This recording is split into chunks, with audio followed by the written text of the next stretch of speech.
E aí, galerinha, começando nossa aula de Geografia de Rondônia, professor Rogério, com meu brother aqui, professor Jorge na Jorge. área, Geografia de Rondônia, É isso Rogério. aí, Já aproveitamos a oportunidade para mandar um abraço para todos os nossos queridos professores em Muito todos bem. os rincões de Rondônia. Exatamente. E, obviamente, para os nossos queridos estudantes. Isso aí, galera, um grande abraço da equipe de Geografia para vocês.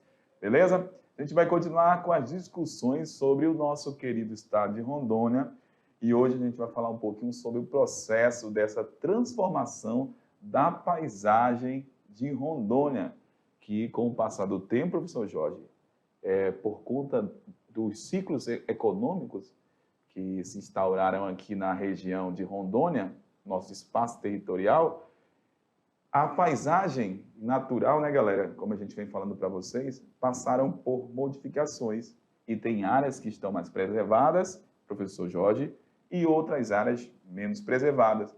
Então, durante essa aula a gente vai fazer um pouco desse levantamento, uma viagem para a gente poder compreender essa transformação da paisagem aqui de Rondônia. Interessante, né? Que o tema da aula tem tudo a ver com a realidade que os nossos queridos alunos veem de perto acontecer. Exatamente. É isso? Muito bem. Então, vamos junto, vamos lá na teleaula.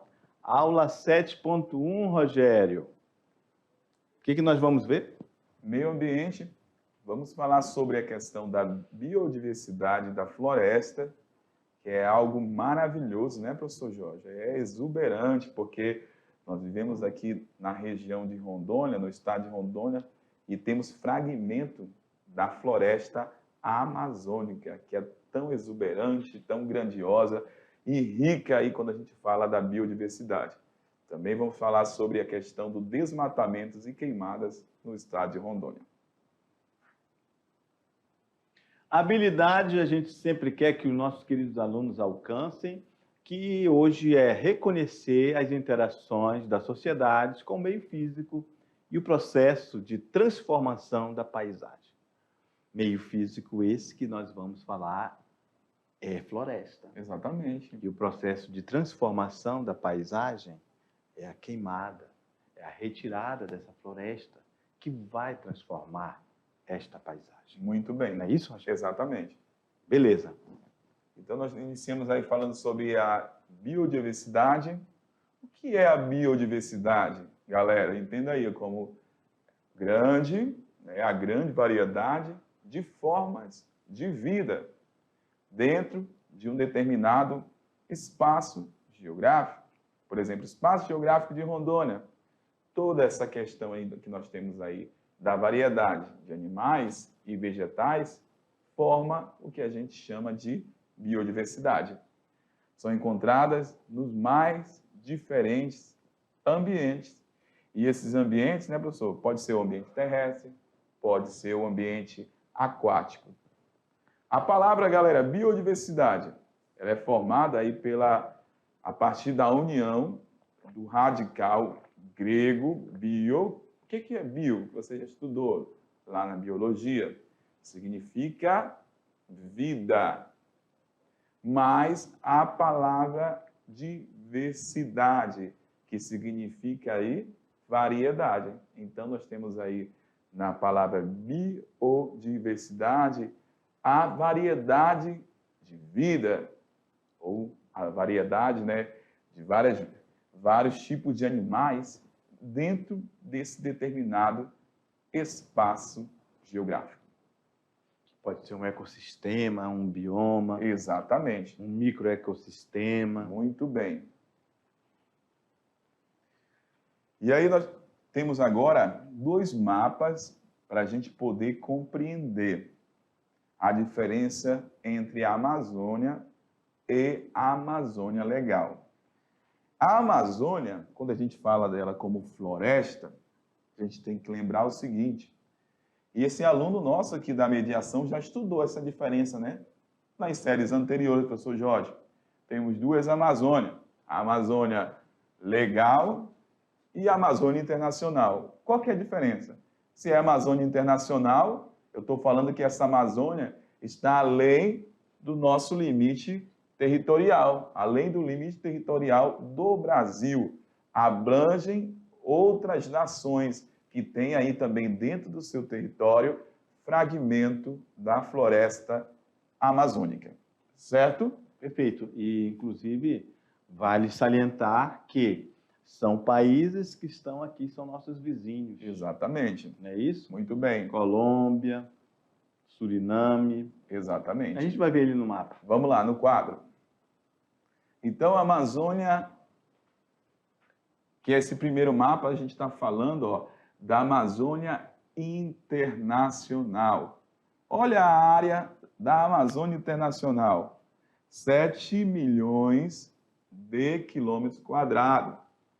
Os países, professor Jorge, 9 países aqui da América do Sul.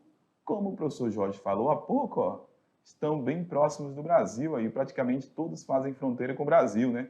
Mas a gente tem Equador ali que não faz. Mas a gente pode observar aqui, próximo de Rondônia, né? Bolívia, temos o Peru, que também tem fragmento da floresta, o Equador, Colômbia, Venezuela. Então, nessas áreas, a gente vai encontrar a exuberante floresta amazônica, que é conhecida toda essa porção desse primeiro mapa como Amazônia Internacional. A segunda é a Amazônia Legal. Aí, quando a gente fala Amazônia Legal, a gente está falando de Brasil. Exatamente. Não é isso? Então, a Amazônia Legal, ela compreende essa parte aqui do Mato Grosso, chegando a Tocantins e Maranhão, chamada aquela região ali, inclusive, de Meio Norte. Beleza? Enquanto que a Amazônia Internacional tem 7 milhões de quilômetros quadrados, a Amazônia Legal, 5 milhões. Na Amazônia Internacional, são 9 países. Na Amazônia Legal, que é no Brasil, são 9 estados.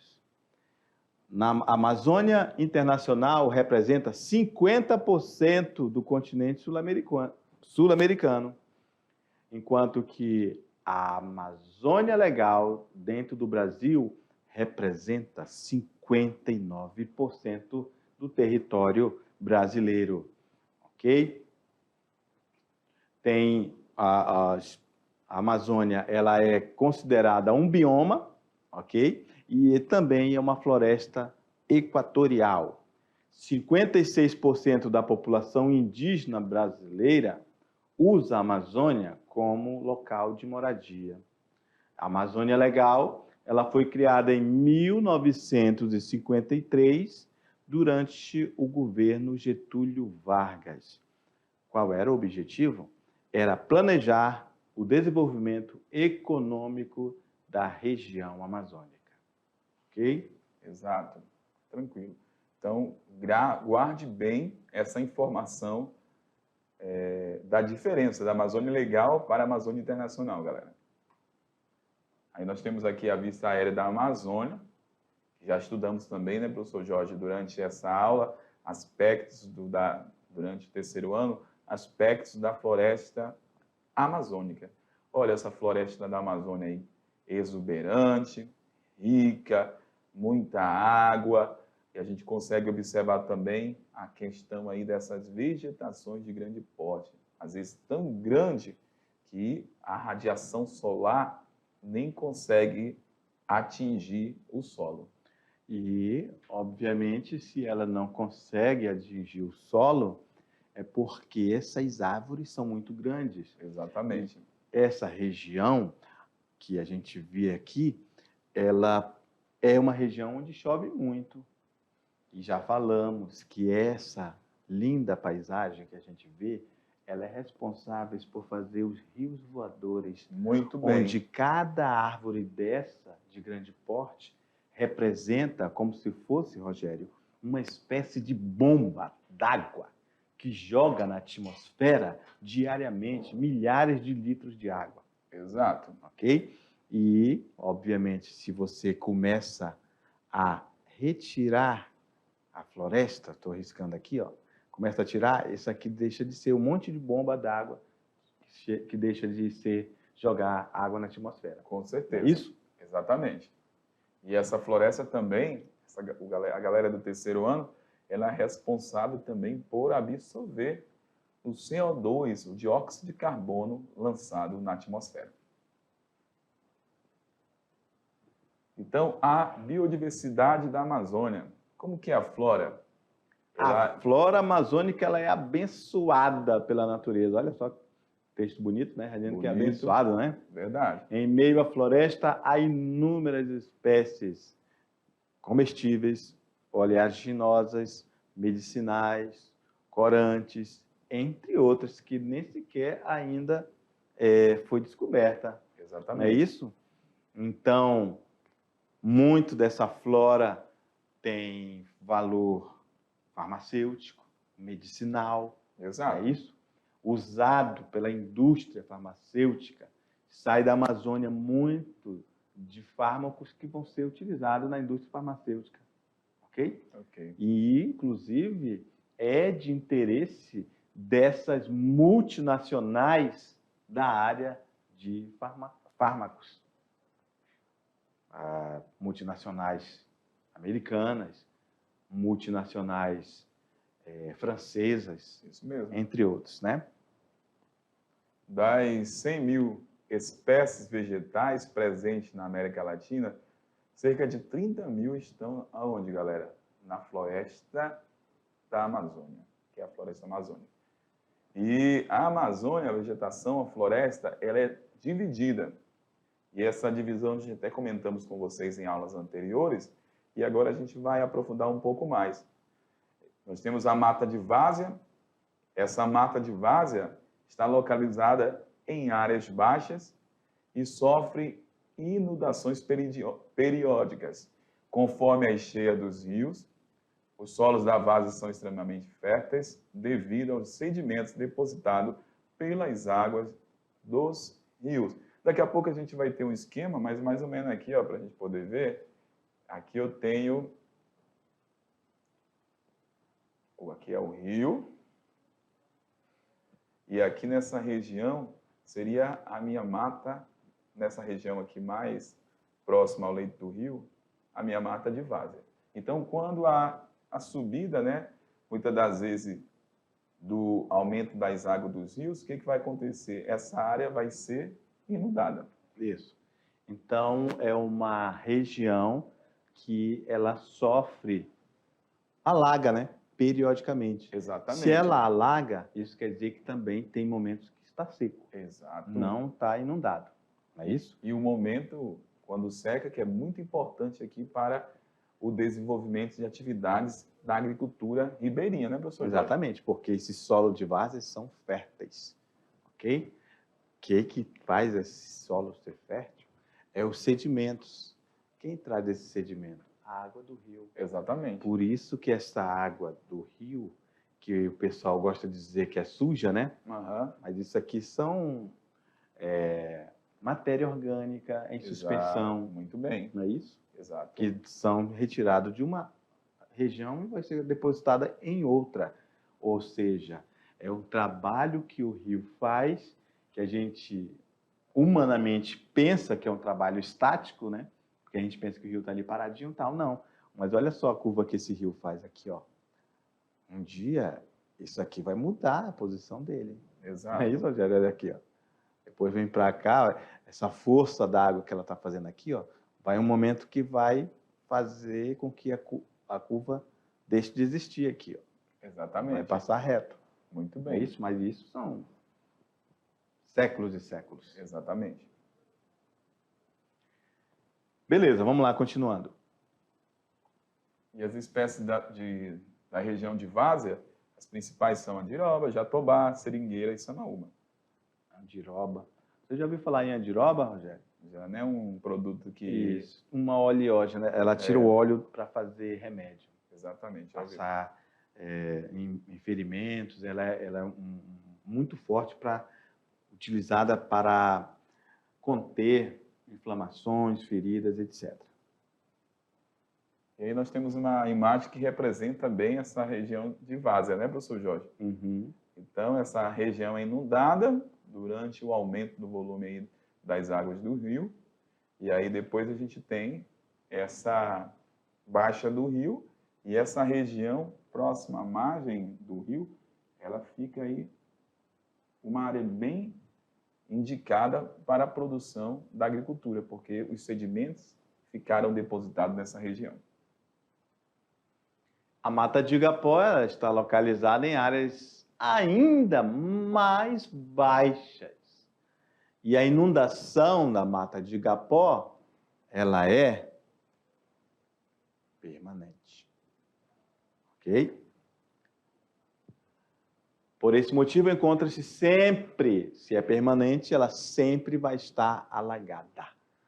Para sobreviver a essa condição, as plantas apresentam estratégias e se adaptaram a essa diferenciação, ok?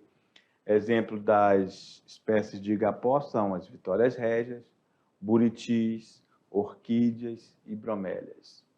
E, Rogério, buritis a gente falou, né, na aula passada, né? Sim. Que faz um suco, né? Exatamente. Um vinho gostoso, né? É amarelado, nossa, é muito gostoso. E ele é de região alagada.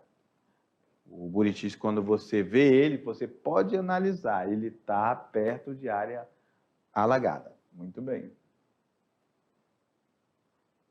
Está aí uma imagem, né, da Mata de Igapó, uma área que está permanentemente alagada. E quando é no tempo da cheia, fica mais alagada ainda, né?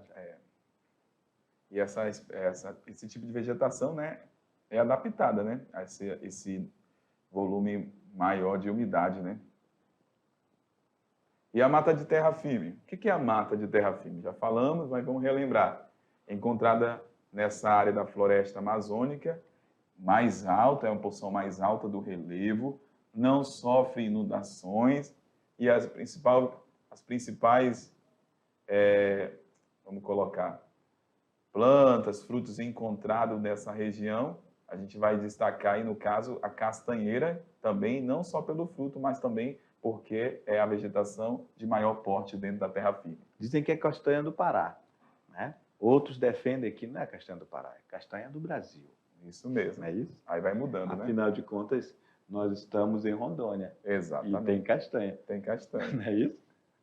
Tem lá no Amapá, em Roraima, no Amazonas, no Acre. Verdade. Então, usa-se também essa nomenclatura. Pronto, a mata de terra firme, como eu falei, está nessa porção mais distante ali da várzea do rio, por isso que essa área não sofre inundações periódicas. E aí, no caso, ela pode até, muitas das vezes, a inundação, ela pode até atingir essa mata de terra firme, mas nos eventos de cheias históricas, né, onde aumentou demais o volume daquele determinado rio. Vamos lá. Você já deve ter ouvido falar, galera, que a Amazônia é importante para todo o planeta. E realmente ela é, né, professor Jorge? Uhum. Essa afirmação é verdadeira, porque nós sabemos que a Amazônia tem a sua importância não só a nível local, mas a nível nacional e até mesmo global. Exatamente. Exatamente. Porque quando a gente fala da Amazônia, você tem que lembrar, por exemplo, há pouco o professor Jorge falou dos rios voadores. Floresta liberando constantemente umidade para a atmosfera. E essa chuva, essa umidade que é liberada aqui na Amazônia, leva a chuva lá para a Cordilheira dos Andes e também lá para o sul do Brasil. Então, olha só a importância da Amazônia a nível nacional. E a nível global, essa Amazônia, essa grande floresta, também consegue absorver poluentes da atmosfera. Então, a gente tem aí o que, galera? Essa participação na Amazônia também na regulação climática mundial, professor. Perfeito. Vamos lá, para a gente observar mais informações sobre a importância da Amazônia. Ela influencia o regime das chuvas na América do Sul. Essa Amazônia representa a maior biodiversidade do planeta Terra, sendo que muitas das espécies ainda nem foram descobertas. Eu vou grifar isso aqui, ó. Muitas espécies ainda nem sequer foram descobertas. Isso é sério. Isso é sério, Rogério. Exatamente. Por que isso é sério, Rogério? Isso é sério, sabe por quê? Isso é sério porque imagina se, por exemplo, há uma devastação numa região e o ser humano, por ação antrópica, devasta uma área de floresta que só ali tem uma planta que poderia, por exemplo, curar o câncer. Exatamente. A gente não sabe. Verdade. Nem toda a floresta amazônica foi explorada. Muito bem. Não é isso? Exatamente. Ela é muito grande.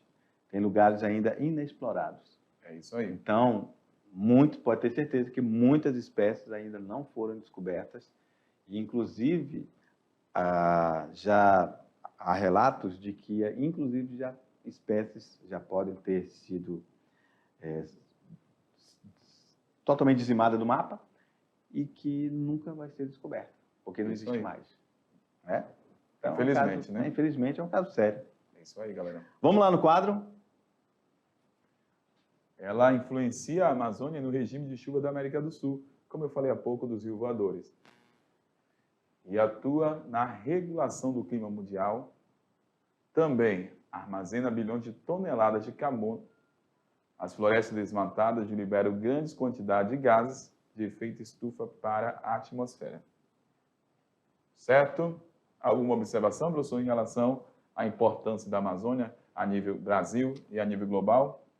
O texto começa dizendo que ela armazena bilhões de toneladas de carbono.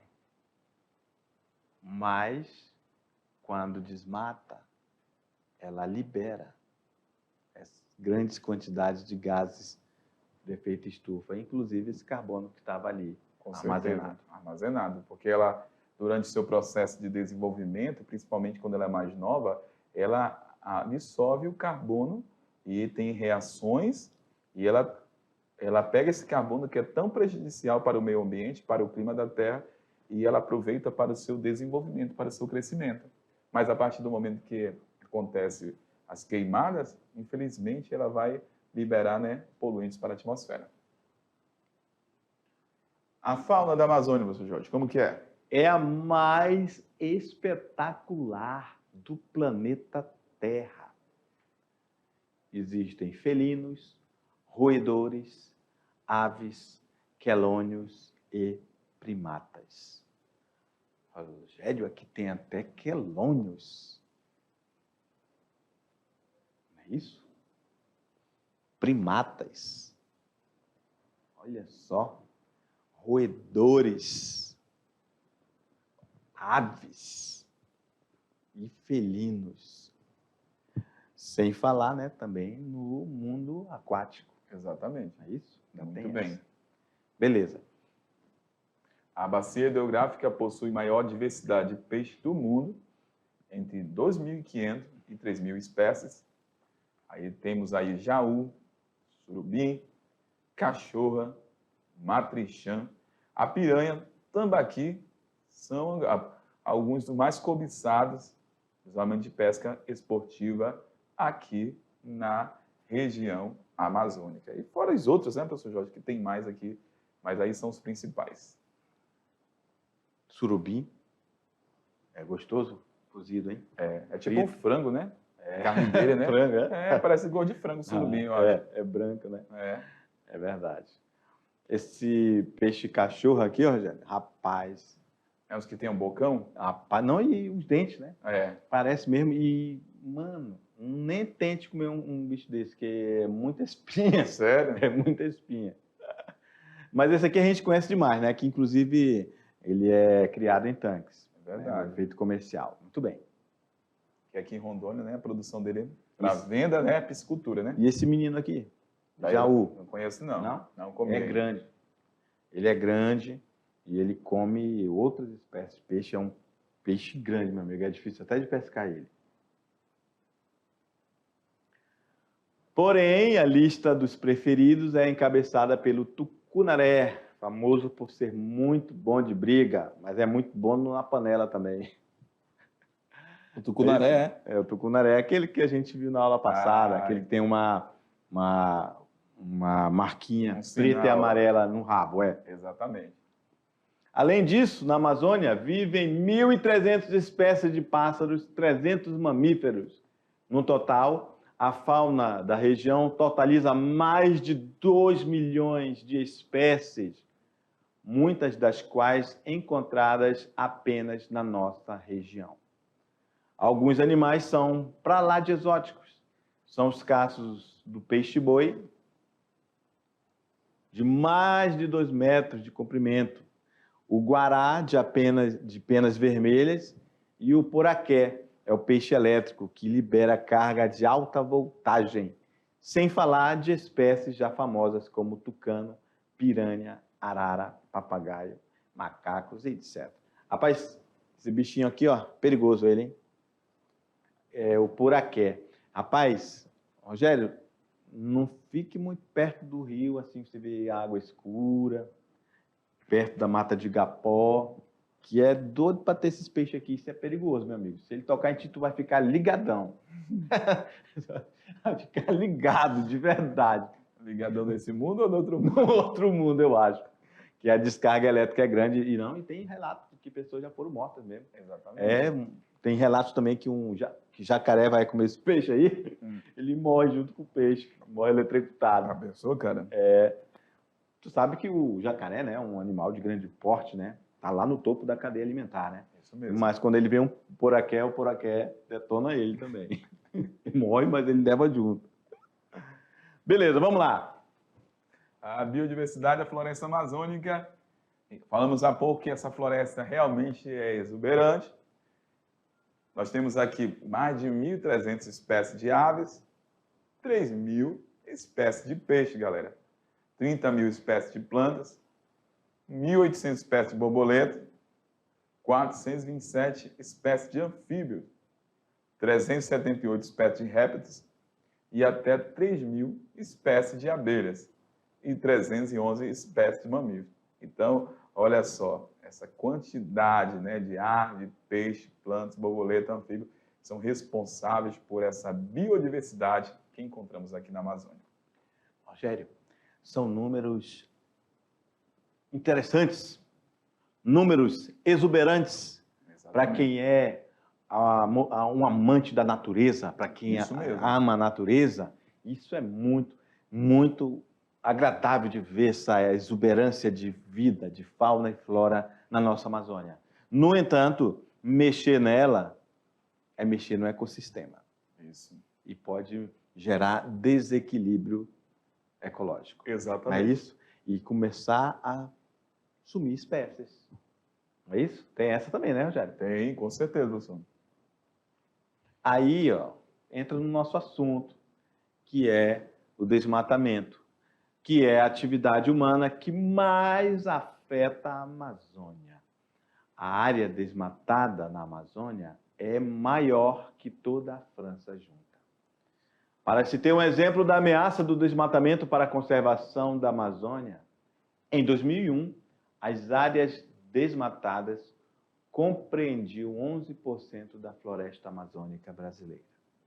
E, professor Jorge, pode falar. Antes de avançar, tá falando da Amazônia, a gente vai entrar em Rondônia, e eu quero aproveitar para falar um pouquinho sobre a Amazônia Legal, que desde 1988, de acordo com alguns estudos sobre desmatamento, foram desmatados aqui na Amazônia cerca de 428 mil quilômetros quadrados de floresta. E aí nós temos aí as principais áreas que passaram por esse processo de desmatamento, foi do estado Mato Grosso, Pará e Rondônia. Rondônia contribuiu aí representou 13% do valor total do desmatamento aí, que foi de 428 mil quilômetros quadrados. Então, só perde aí para Mato Grosso e Pará essa questão da devastação dentro da Amazônia Legal. Perfeito. Quase 80% das áreas desmatadas da Amazônia tornaram-se o quê? Passagens ou florestas em regeneração. Eu acho que ali era pastagens, né, Rogério? A palavra, né? Pastagem. Coloca lá o T lá, professor. Pastagens ou florestas em regeneração. Ou seja, não deu certo, aí virou uma capoeira que chama. Exatamente. Tu já viu uma capoeira? Não. A capoeira é a floresta tentando se regenerar, Rogério. Aí vira aquele imenso emaranhado de cipós, matos, arbustos, verdejantes, mas ninguém consegue entrar ali, mano. Vira capoeira, o nome é capoeira mesmo, tá? Beleza. Eu estou te falando porque quando eu andava para a região de sítio, né, lá para o sítio do meu pai, aí a gente passava por vários sítios abandonados, por ter solo muito ácido. As pessoas abandonavam as terras antigamente. Exatamente. Iam para outros lugares. Hoje não se faz mais isso, Com certeza. não se faz mais isso. A pessoa, hoje, a região amazônica tem outra realidade, muito diferente da década de 80 e 90. Isso mesmo. Ok? Ok.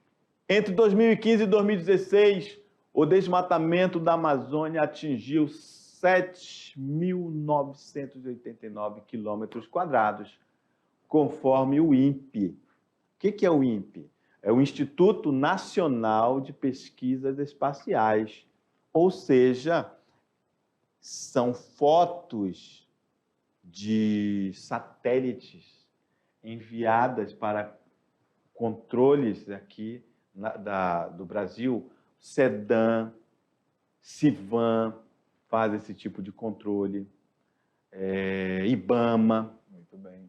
ICMBio, Instituto Chico Mendes, ok? Ok. Esse valor representa um aumento de cerca de 30% em relação ao registrado entre 2014 e 2015. Então, galera, a floresta amazônica continua sendo devastada, mesmo depois de ter passado o ciclo agrícola. Muito bem. Aí nós temos aqui uma imagem representando essa questão do desmatamento na Amazônia e a gente consegue verificar que essas áreas, muitas das vezes, foram desmatadas principalmente a partir desse processo de ocupação, né? Onde as áreas foram, principalmente depois da implantação de rodovias e também de estradas vicinais que deram acesso à floresta. Rogério, e interessante essa imagem, né? Que evidencia que provavelmente é uma retirada de madeira por madeireiros, Ilegal, às vezes né? pode ser ilegal, de áreas indígenas, Muito em bem. reservas extrativistas, em reservas indígenas, então em parques nacionais. Muito Isso bem. é muito grave, infelizmente acontece muito na Amazônia.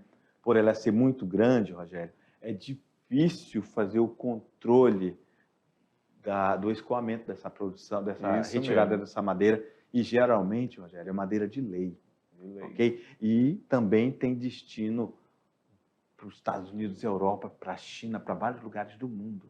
Isso tem um valor muito alto. Por isso que para essas pessoas que fazem isso, essas empresas que às vezes atuam, obviamente, se está em região de reserva, está de forma ilegal, né? Então, para eles compensa o risco, porque isso aí tem um alto valor lá fora, Exatamente. madeira de lei. Com certeza. Beleza? Isso mesmo, professor. Então, o arco do desmatamento é a região 500 mil quilômetros quadrados. Daqui a pouco a gente vai verificar o mapa. E nessa área é a faixa que se concentra o desmatamento da região amazônica. Ela compreende os extremos leste e sul da região, vai lá do estado de Rondônia, né, no caso, do estado de Rondônia, Acre, Mato Grosso e Pará, esse arco do desmatamento. E a atividade agrícola é a principal atividade responsável pela produção da soja nessas áreas, que avança para o interior da floresta, que compromete também a conservação. Há pouco falamos da questão da pastagem, dos processos de colonização, e a gente está falando agora desse avanço da soja também dentro da Amazônia, que contribui aí para gerar o desmatamento dentro da região amazônica. Praticamente, falar de soja, hoje a soja está praticamente presente em quase todos os biomas do Brasil. E aqui na Amazônia também não tem sido diferente. O avanço da produção da soja contribuiu para o desmatamento.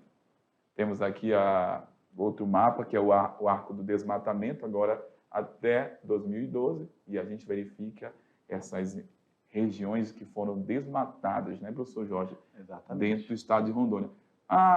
É só, quando a gente analisa aí, a gente só observa esse desmatamento todo que aparece aí só foi por conta da soja? Não, né?